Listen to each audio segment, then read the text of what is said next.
On Wednesday, July 29, 2026, at 2 p.m. Eastern Time, the Federal Reserve will announce its interest rate decision. It will be the most uncertain FOMC meeting in years. The probability of a rate hike at Wednesday's meeting has surged in recent days, from just 10.7% on July 15 to 38% as of July 24th, driven by oil prices topping $100 a barrel amid the escalating US-Iran conflict. Polymarket traders currently put 26.15% odds on a hike at the July meeting, climbing to 43% by September and 53% by October. A rate hike on Wednesday would mark one of the most dramatic reversals in modern Federal Reserve history. At the start of 2026, Wall Street was pricing in multiple rate hikes. By July 29th, markets are pricing in a meaningful probability of a rate hike. The entire direction of monetary policy has flipped in 7 months, and the person who will announce the decision is Kevin Warsh, a new Fed chair who has eliminated forward guidance, declined to submit his own economic projections at the June meeting, and told markets explicitly that every decision will be data dependent. Nobody knows what he'll do.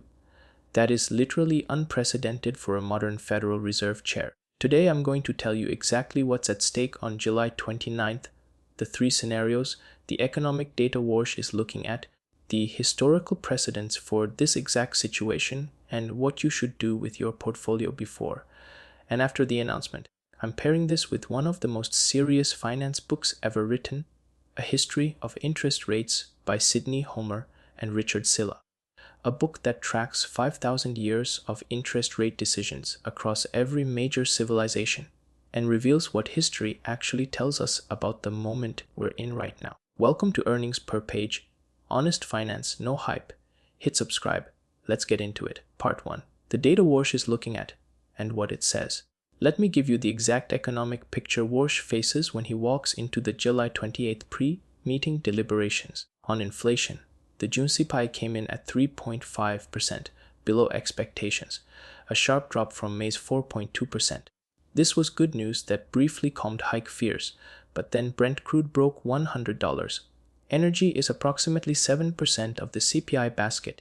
A sustained move above $100 on Brent will reverse some or all of June's disinflationary progress in the July and August CPI readings. Most experts expect the Fed to remain on the sidelines at the July meeting. However, they note that if inflation were to reignite amid escalations in the US-Iran war, it could increase the probability of a rate hike later in 2026. On employment, U.S. initial jobless claims fell to 187,000 for the week, ending July 18th, 25,000 below consensus and the lowest reading of 2026. A tight labor market is not an argument for rate cuts, it's an argument for holding or hiking. On the FOMC itself, the June dot plot showed 9 of the 18 officials who submitted projections favored at least one rate hike before year end. 8 projected no change, 1 projected a cut. Chair Warsh notably withheld his own projection. This is the critical detail. Warsh is the deciding vote, and he hasn't told anyone which way he leans. Current market pricing via CME FedWatch suggests a 65.3% probability of no change in July, though expectations for a September hike have climbed to 82%. On the oil situation, Brent crude rose past $100 a barrel as Houthi attacks put Red Sea shipping at risk and Russian refineries suffered damage from Ukrainian strikes, while the Strait of Hormuz experienced sharply lower transit. This is the single most important variable. Everything else, the CPI reading, the jobs data, the earnings season, is secondary to whether oil stays above $100 or retreats. Part 2. The 3 scenarios for July 29th and their market implications. Scenario 1. Warsh holds, language turns hawkish. This is the 65% base case. The Fed keeps rates at 3.5 to 3.75%, the 5th consecutive hold. But Warsh uses the press conference language to signal that September is live for a hike. Bank of America predicts Warsh may keep rates unchanged until September, meaning that September is the real focus of the market's debate. Market reaction. Initial relief rally followed by reassessment. Growth stocks briefly recover. Bond yields hold near current levels. Mortgage rates stay elevated. Gold holds around current levels. The scenario most expected and most already priced in. Scenario 2. Warsh hikes 25 basis points to 3.75 to 4%. This is the 38% scenario according to CME FedWatch. A hike would mark a sharp reversal from expectations at the start of the year, when many economists anticipated at least one rate cut in 27-26. The rapid repricing of hike odds, from roughly 1 in 10 to more than 1 in 3 within about a week, illustrates how directly the Iran war's impact on energy prices has begun feeding into U.S. monetary policy calculations. Market reaction significant. Growth stocks sell off sharply. Bond yields spike. The 30-year mortgage rate rises above 7%. Gold surges because a hike signals persistent inflation, which is gold's most powerful driver. The AI capex paradox from videos 45 and 46 worsens. Alphabet's $462 billion backlog becomes more expensive to fulfill. Housing affordability deteriorates further. The survival debt crisis from video 32 gets worse. Credit card holders at 21% APR face yet more pressure. Scenario 3, Warsh holds AN signals cuts coming. This is approximately the 5% wildcard scenario. Oil above 100. But Warsh decides the energy shock is transitory, not structural, and shifts language back toward eventual easing. Market reaction, significant rally. Growth stocks surge. Mortgage rates ease. The Goldman Sachs 2027 cut timeline gets pulled forward. Gold falls. This is the scenario no major institution is currently pricing. Part 3. What 5,000 years of rate history tells us. Sidney Homer published the first edition of A History of Interest Rates in 1963. Richard Sylla updated and expanded it in 1991 and 2005. The book tracks lending rates from ancient Babylon around 5000 BCE through medieval Europe, the British Empire, and modern America. It is the single most comprehensive dataset ever assembled about how humans have priced the cost of money across history, and it contains 3 specific lessons that are directly relevant to the July 29th decision. Lesson 1.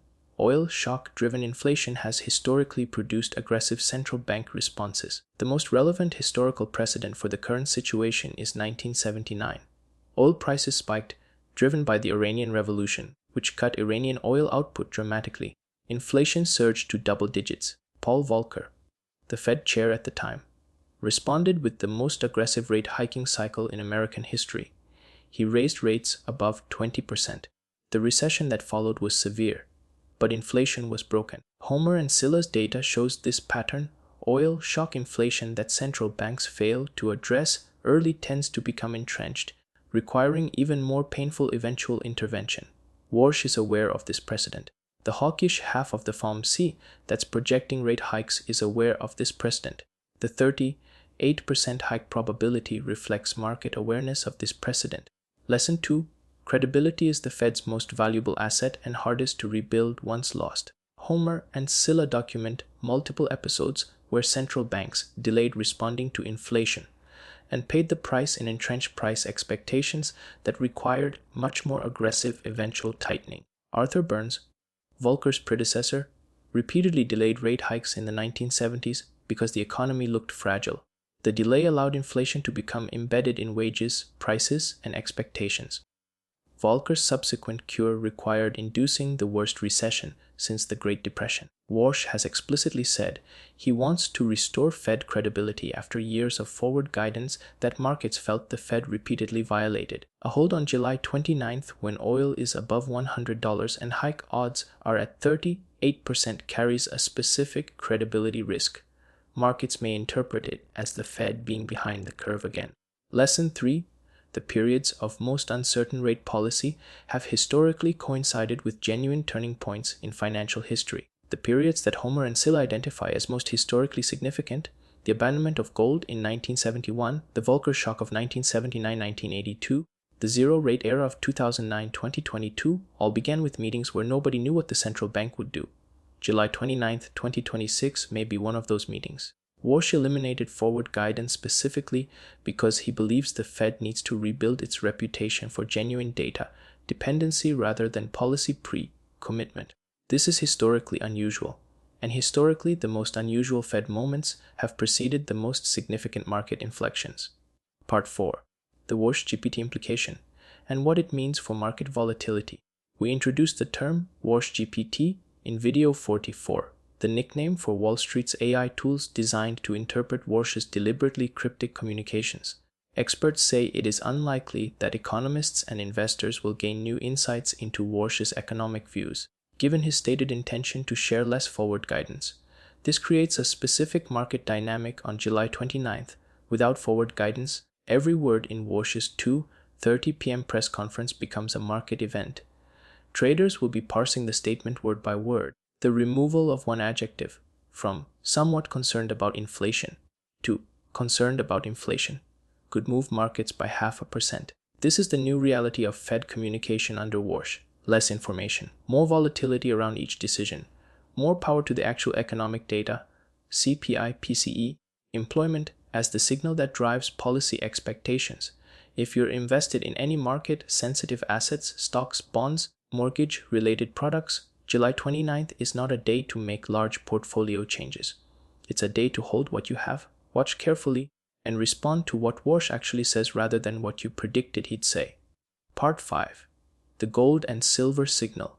What precious metals are telling us. The June dot plot showed 9 officials favored at least one hike. Gold fell to session lows immediately when initial jobless claims came in at 187,000, 25,000 below consensus. Gold fell 1.6% today as Houthi militants attacked 2 Saudi oil tankers in the Red Sea, opening a new front in the Iran war.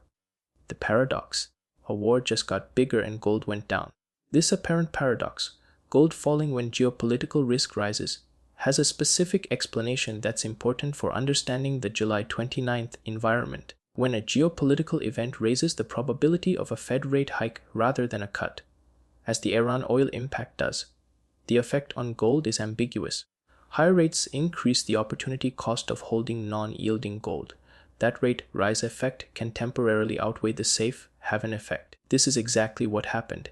The strong jobs data reduced cut expectations. The oil-driven inflation raised hike expectations. The combination raised real interest rates, and higher real interest rates are gold's primary headwind. The implication for July 29th: if Warsh holds A and language is unexpectedly dovish, gold surges. If Warsh hikes OR language is more hawkish than expected, gold faces additional pressure despite the geopolitical backdrop. Part 6. What to actually do.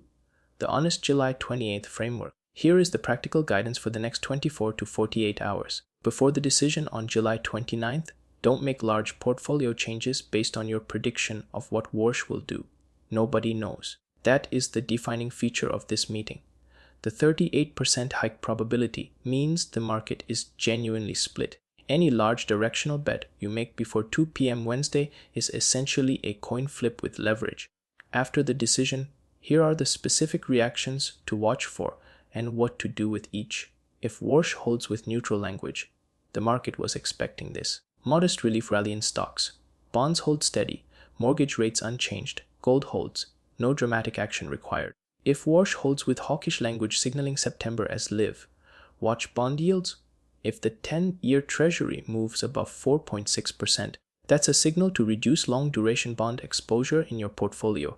Short-duration bonds and T-bills remain more resilient. If Warsh hikes 25 basis points, this is the scenario requiring the most urgent response. Variable rate debt holders, credit card balances, adjustable rate mortgages face immediate additional pressure. Move any available cash to pay down high rate variable debt before the new rate takes effect. Review your mortgage situation if you have an RM reset coming. Today's hike makes refinancing even more important. In your investment portfolio, the hike is most painful for long-duration bonds and most positive for energy stocks and gold on an inflation expectations basis. The scenario-independent actions that make sense regardless of Wednesday's outcome. Move any idle cash to high yield savings earning 4% or above. The probability of a rate hike surging from 10.7 to 38% in 1 week illustrates how directly the Iran war's impact on energy prices has begun feeding into U.S. monetary policy calculations. This means the oil CPI Fed chain we've been documenting since video 37 is not resolved, it's escalating. Final verdict on a history of interest rates. Should you read it to understand the July 29th decision? Yes, though not in the next 24 hours, which are better spent watching the FOMC. A history of interest rates provides the deepest possible context for understanding that what feels like an unprecedented moment is actually part of a very long historical pattern. Central banks navigating supply-side inflation shocks, oil-driven price pressures, and geopolitical uncertainty.